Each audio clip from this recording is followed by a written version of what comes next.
Hi, in this video we are going to understand how to debug a cell effectively in Databricks. We will understand each and every option like what is go to next line, what is step in, step out, how to use Debug Console effectively, and how to inspect variables when we are doing debugging. So let's get started. We will start by using this example. Let's say I have declared a function which calculates average of the list of numbers which are provided.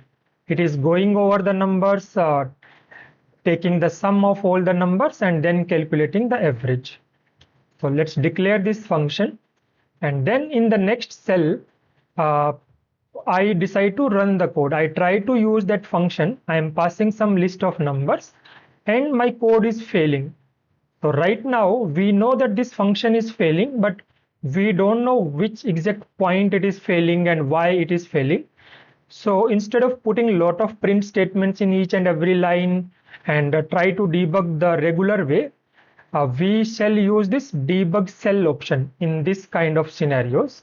So let's say if I decide to do a debug cell here, and what it will do is automatically it has put up a breakpoint here. This is called a breakpoint. It has put up this automatically, and we can put our own breakpoint also. If I click here, my breakpoint will be added.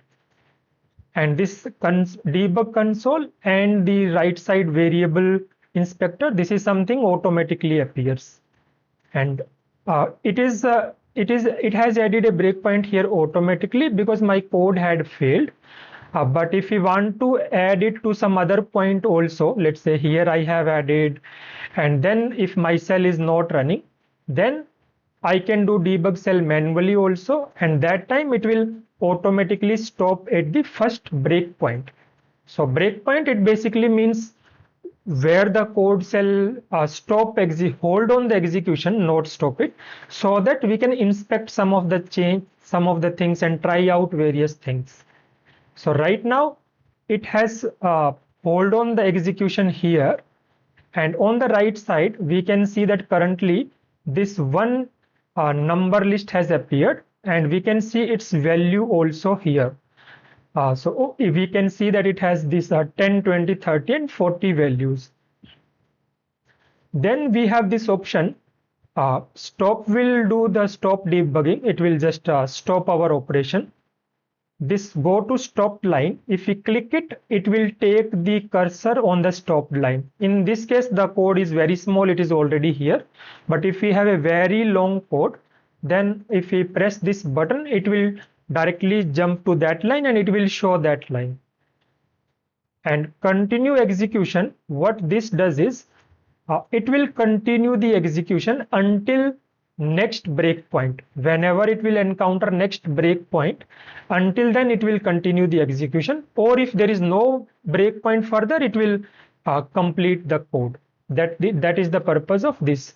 So in between, if there is more lines of code between breakpoints, those it will execute everything and then stop at the next breakpoint. That's what continue execution does. And then before we go to next line, let's see what is step in.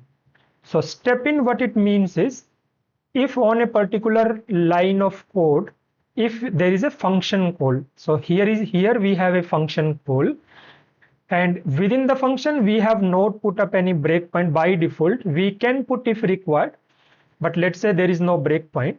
So step in means step inside the function. So if I press this, it will take the execution inside the function to the first line. Now it has stopped. So you may notice, even though I had not added any breakpoint, because of step in, it has stepped inside the function. That is the purpose of step in. And now it is here. Now let's see what does go to next line does. So if we want to execute our code line by line, let's say if I press this, it will take the code to just the next line. If we want to execute line by line and check out the values of various variables here, or do some console, which we will see, then we we use this option go line by line. So this way we can just keep pressing it and it will execute our code line by line. We can see exactly which line our code is, and we can see that value also. Let's say total, the value it is currently 30. If we go to next line, so because it is for loop, it will keep continuing until the for loop. Now the value has become 60 now. So this way we can keep doing it. And let's say we just want to take the code to this one. So what I will do is I will add a breakpoint here just by a mouse click, and then I will take this continue execution. What it will do is it will take my code to the next breakpoint. So if I press this, it will complete the entire for loop and take the execution to this average calculation. So this is the purpose, this is how we shall use continue execution. If we want to skip some lines and stop at some particular line, then we use it. And now let's say if we want to continue here, so it will continue next line, but we can see our code has failed. So now, because we were executing our code line by line, we now know that this is the line which is making our code fail. And this way we are able to debug the exact problem or where it is happening. So now we know that it is saying like object of type int has no len. So len function, it cannot be applied on a object type int. And here we can see total, it is actually a int. And to calculate average, what we shall do is we shall divide the total sum by the length of numbers, not this total. So this is how we can understand the problem. This time, let's say if I replace it with numbers, so hopefully my problem will be solved. And this time I know that problem is here, so I will add a breakpoint here. I will add a breakpoint here also, so that I can notice it while it is going inside the function. Now let's debug the cell again.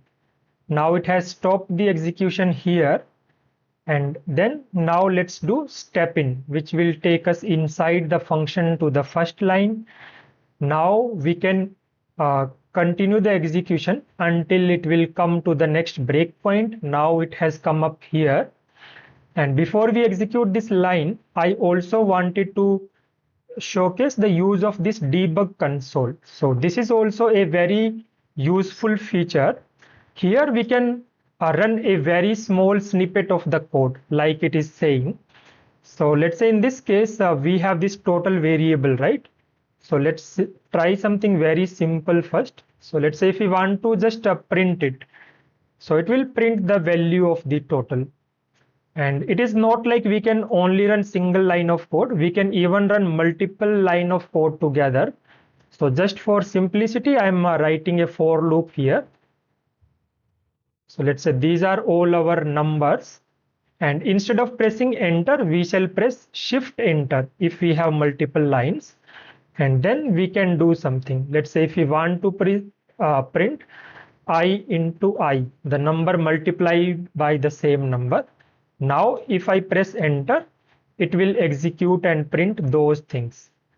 And it is not like only printing the value. We can even we can write any kind of Python or any other language code here, which can do anything basically.